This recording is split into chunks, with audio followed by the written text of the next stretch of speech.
महर्षि, जब सब कुछ भगवान के अधीन है, समय, परिस्थिति, जन्म, मृत्यु, सुख दुख, तो मनुष्य की स्वतंत्रता कहाँ?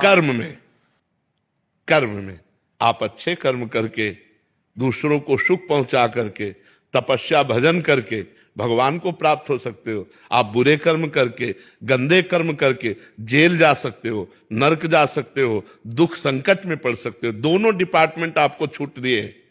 आप पाप कर्म कर लो या पुण्य कर्म कर लो या भजन कर लो, इसके लिए कोई विधान नहीं, इसके लिए आपको छूट है।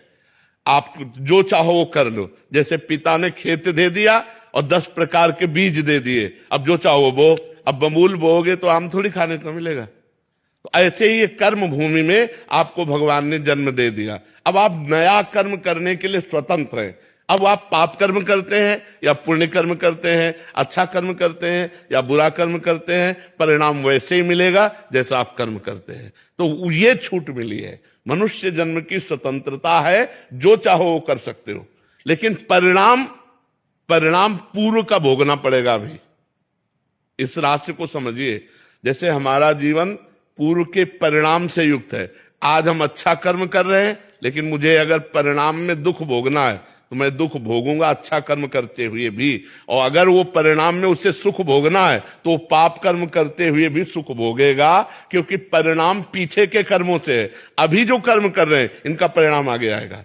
तो ये देखा जाता है कि धर्मात्मा पुरुष, अच्छा आचरण करने वाला दुखी है, पाप कर्म करने वाला सुखी है। तो वर्तमान के कर्मों के प्रभाव से नहीं, पूर्व कर्मों के प्रभाव से। वर्तमान कर्म आगे चल करके उसका परिणाम आएगा, वो आज नहीं आएगा। जैसे आज हमने बोया तो आज ही फसल थोड़ी काट लेंगे, कम से कम 5 महीना 6 महीना किसान को लगता है फसल काटने में। ऐसे हमारी बड़ी सरकार है, अनंत ब्रह्मांडों का शासन हो रहा है, अनंत ब्रह्मांडों का निर्णय हो रहा है। तो आज जो हम कर्म कर रहे हैं ये आगे चल करके हमें लाभ देगा, परम सुख देगा, इसमें कोई संशय नहीं है। लेकिन इस बात में देख करके हम लोग कभी कभी भ्रमित हो जाते हैं। क्या धर्मात्मा धर्म से चल रहा है, बहुत अच्छा आचरण है, लेकिन वो दुखी है। और एक शराब पी रहा, व्यभिचार कर रहा, गुंडागर्दी कर रहा, बड़े मौज में है। एक बेईमानी कर रहा है, कार में चल रहा है। एक ईमानदारी कर रहा है, साइकिल से चल रहा है। तो ये जो क्रम देखने को मिलता है, ये कभी कभी हम लोगों को संशय में डाल देता है। लेकिन संशय नहीं, ये पूर्व का कर्म है। वर्तमान का कर्म जब साइकिल में चलने वाले का आएगा तो हवाई जहाज में उड़ेगा, क्योंकि पाप कर्म का परिणाम नाश है और पुण्य कर्म का परिणाम प्रकाश है। तो वर्तमान में पुण्य करते हुए हम दुख भोग रहे हैं, ये हमारे पूर्व जन्म का कर्म। जैसे मानो हम बचपन से बाबा जी हैं, हमारी दोनों किडनी फेल है, रोज डायलिसिस होता है।